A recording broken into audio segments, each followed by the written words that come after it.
Who knows? Hi there, you're watching the Gardens and Graveyard channel. My name is Charisma, and today Spencer and I are in Canby, Oregon, and we are at the Zion Memorial Park Cemetery, and we're just checking it out. It's a beautiful blue sky day, and it's kind of rare early March to experience that, so we're taking advantage of it and walking through a couple of cemeteries so that we can share them with you. That's cool. Oh, there's lichen all.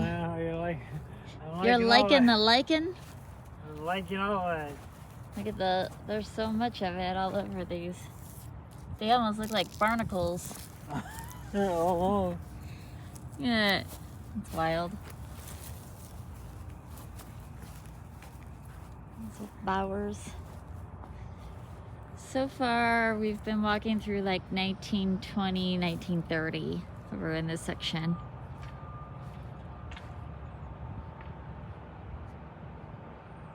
These trees have all these things, these pokey things. They're so painful when you walk on them barefoot.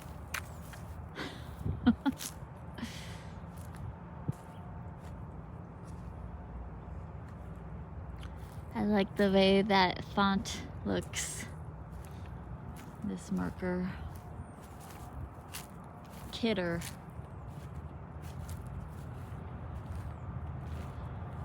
It's like the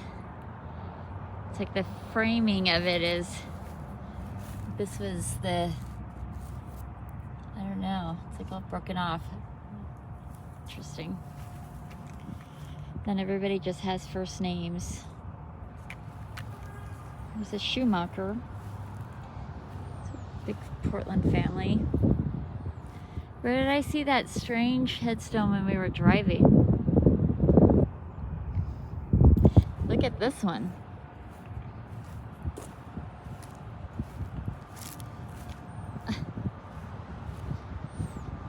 There's big, like, chunks missing out of it.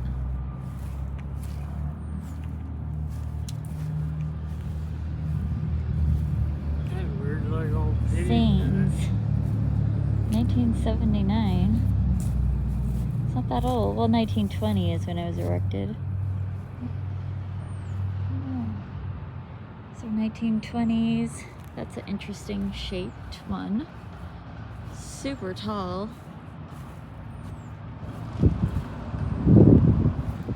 It's taller than I am. Volney Ogle. I can't tell what that is. I was thinking it was a Mason sign, but I don't think it is. It's number 32. Born John Day, Oregon. Oh, the eldest son of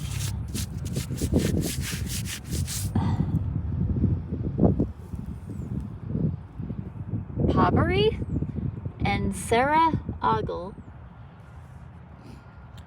Check out this memorial. It is all rock.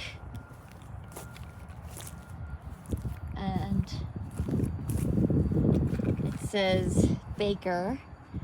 The glass is broken there and there.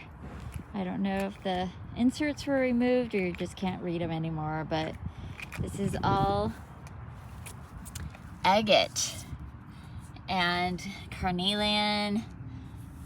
I don't even know what all these are, but very Oregon rocks. Like I see these on the beach. Probably like a little bit of petrified driftwood, more agate, tons of agate. Oh, that's so cool. This family probably, oh, look at this. There's a piece of rose quartz right there. This family probably collected stones and their loved ones made a memorial for them after they passed. It's so beautiful. Unless they made that memorial for themselves, you know, before they passed. It's absolutely possible. What a delightful memorial. That tree, it's huge.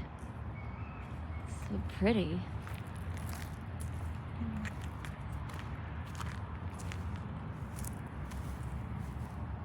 Go catch up with the husband now.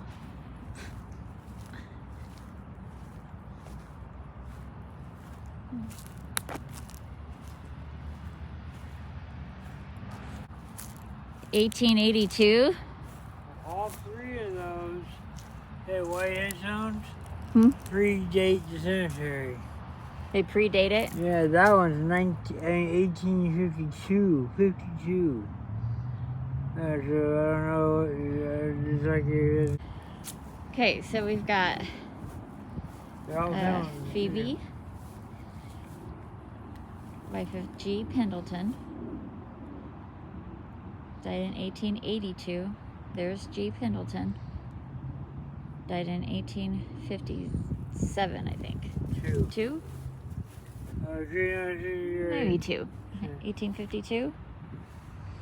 Well, because that says 71, and that looks a lot like that. So. Yeah, 1857. Still. Yeah, 1857 or 1852, one of the two. That's a long time ago. I was a child. I was a teenager, so I wonder if that's just in memory of. No, I don't see. Well, maybe. I don't have any idea. Huh. And then. No, he's not a teenager, babe. It says 44 years. I I was like, this says wife of G. Pendleton, and this is G. Pendleton, so. Right. I thought it was 14 years old. I mean, it's possible. Okay, there's back in that S.R.T. Pendleton in 1871. We're looking at this. You see all the headstones are lined up this way, and then this one is sideways.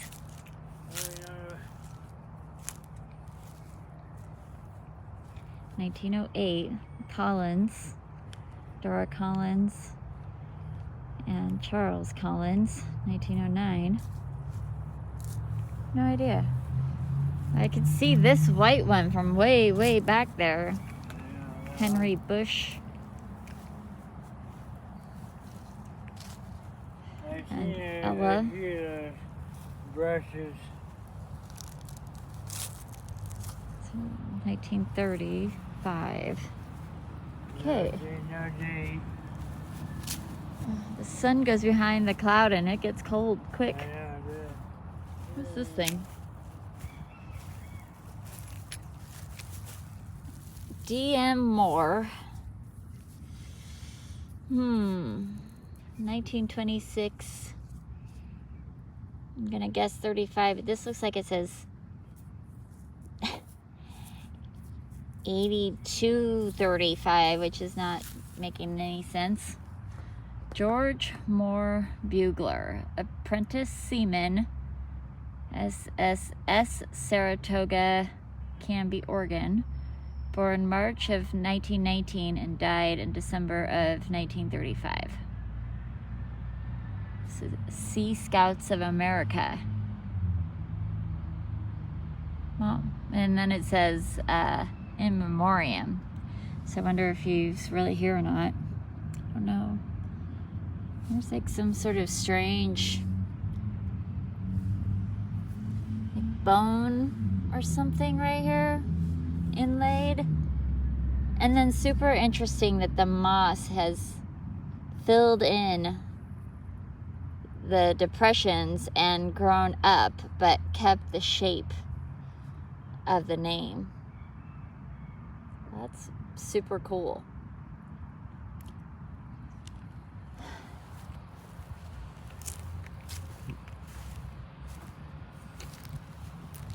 Okay, quite a few big beautiful trees here. We've got a mausoleum over in that side. There's like a little middle part they could drive all the way around over there. We noticed that there's a lot of new headstones up close to the road. So, Frank Hilton, son of Jane, died in 1911. Jane, beloved wife of Ellis, died in 1910. And then there's the baby, 1910. So the headstones are getting a little closer together in this section. We've got a 1917, but then we've got 1980, there's 1951. I'm kind of wondering if some of these are like family plots where people were buried and then more people were buried, so you know things get a little scrunched up. It's 1925, 1911, Rusina Topfer. I don't know. Porter family, Wink. Oh, look at how beautiful this Wink monument is. Oh, love that. And then got Father and Mother Wink. That's pretty.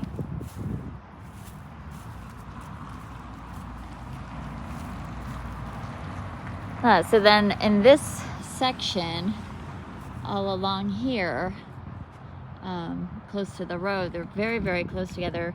They're all fairly new markers. So I'm not going to show any specific ones, but with the markers this close together, that tells me, and the lane being so narrow between them, that tells me that this is most likely an urn garden, meaning that there aren't any caskets buried here, but maybe 2 to 4 urns per lot, depending on what their cemetery allows. Super cool. All right, well, that about does it. Let's find the husband again. Oh, he's over there. Somebody's left some stones for this marker. Just saying hello. It's a cute little short bench right there. Hitchman.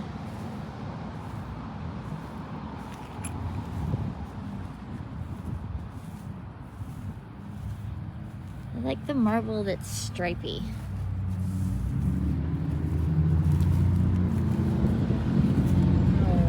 John Biggs. There's a interesting little JYR. There's a SWR. I wonder if they're the same people. Or JYR right here. Died in 1899. And then that's JYR. That might be this person's footstone that just got misplaced or something. It's a Rebecca Engelbart, 1901. It looks like the top of this may have had something. It's just so squared off, which is kind of unusual for headstones. I don't know. Like maybe it was like that one.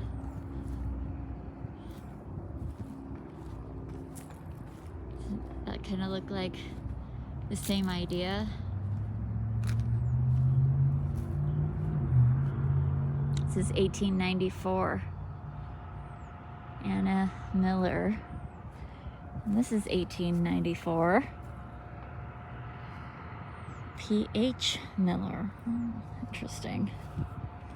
This side, 1901, Peter Miller.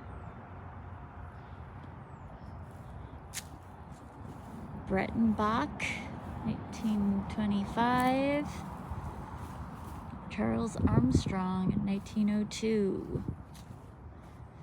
Spencer's checking out what appears to be maybe a crack. A repair? I don't think so. Does it go all the way through? Oh, it does go all the way through. Yeah, you did a great job. Yeah, it's really good. Fantastic. Interesting. Louisa Lee, 1899.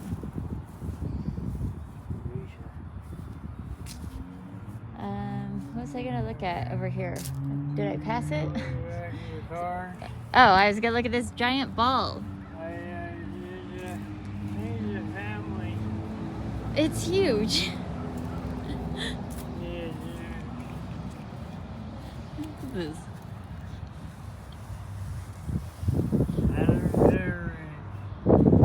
Adam Zimmerman in 1899. He's got family close by, new markers. So their family's still near. That ball is crazy. Crazy. It's huge. Considering usually we see them like that size. Yeah. All right. Shall we kind of head out? We can look at the mausoleum on our way out. Yeah.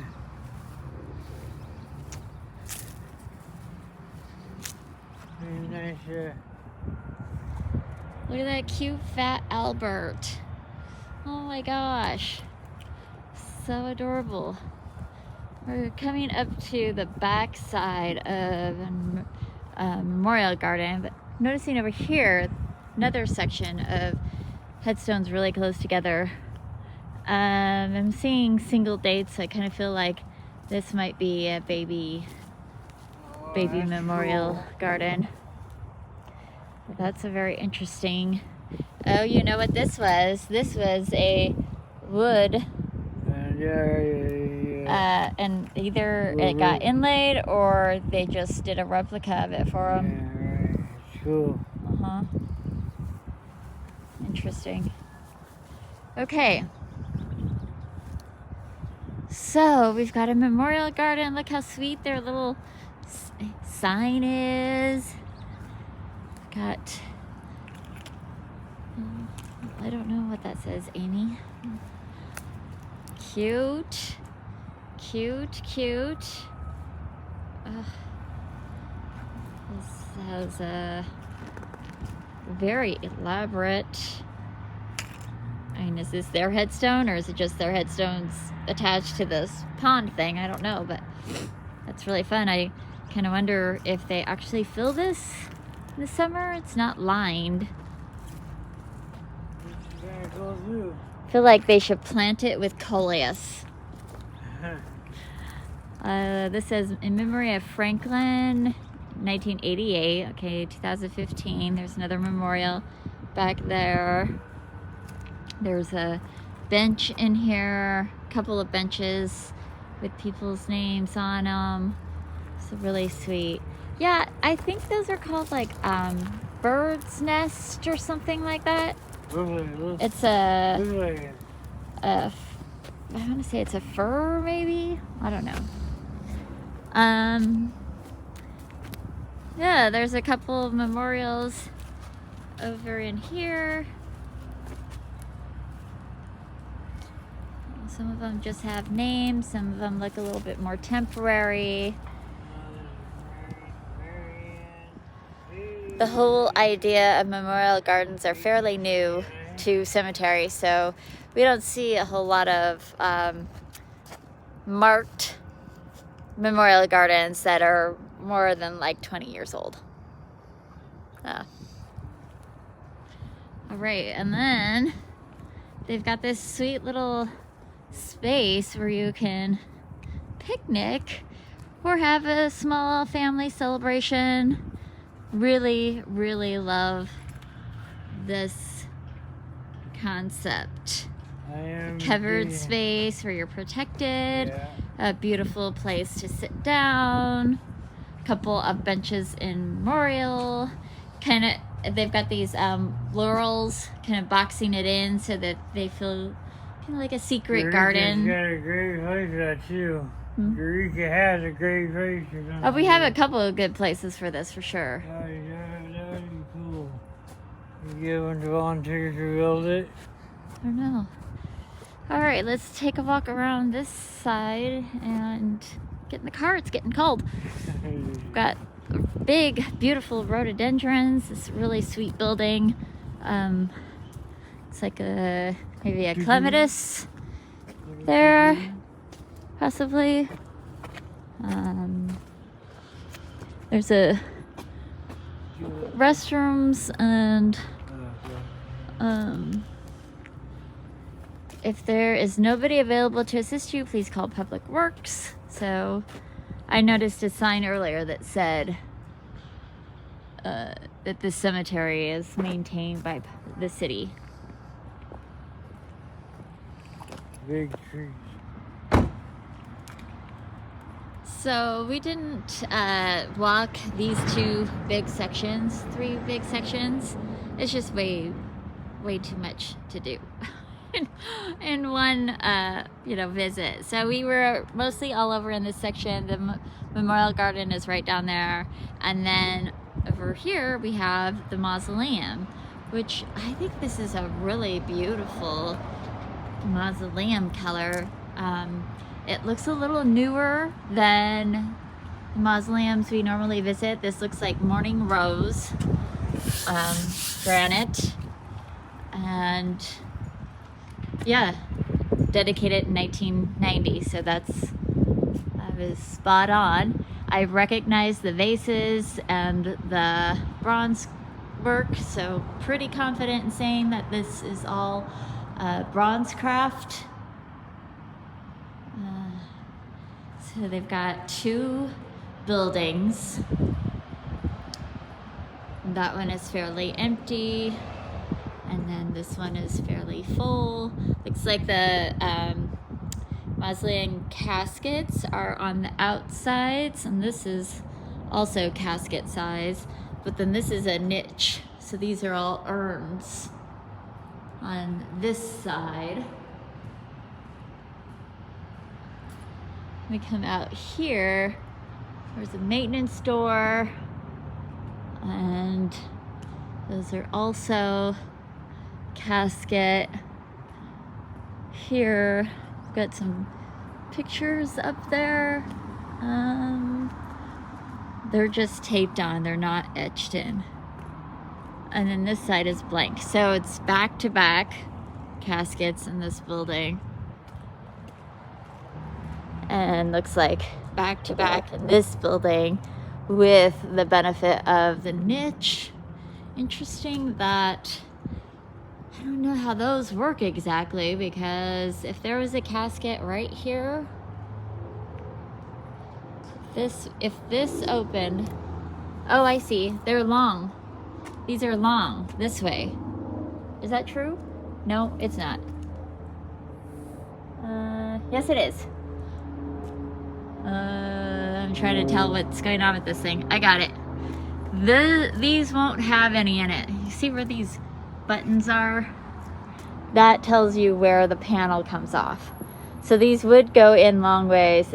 There's nothing going to go on this side because the caskets are going in on this side. So they go in this way, and then those will just be left blank. Okay, I got it now. You can see that little circle flat marker section a little better from here. We've got another little opportunity for niches on this little angle, and then more caskets here, and it looks like more niches over there. Cool. Another really beautiful thing about this cemetery that I really love is this forested area. You see this one here, and then there's kind of a blank spot, and then there's another cusp of trees at the end of the cemetery as well. It just beckons you to go in and take a walk. Minus the strange bear hanging out there. Let's check out this memorial here. There's a cross on the ground.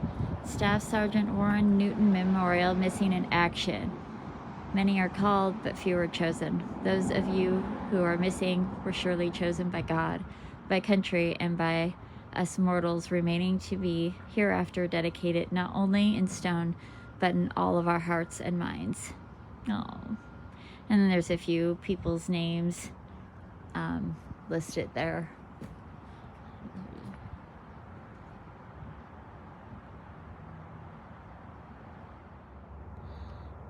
All right, that's going to do it for today's video. I hope that you enjoyed it, and I hope you're celebrating your life. We'll see you in the next one. Bye.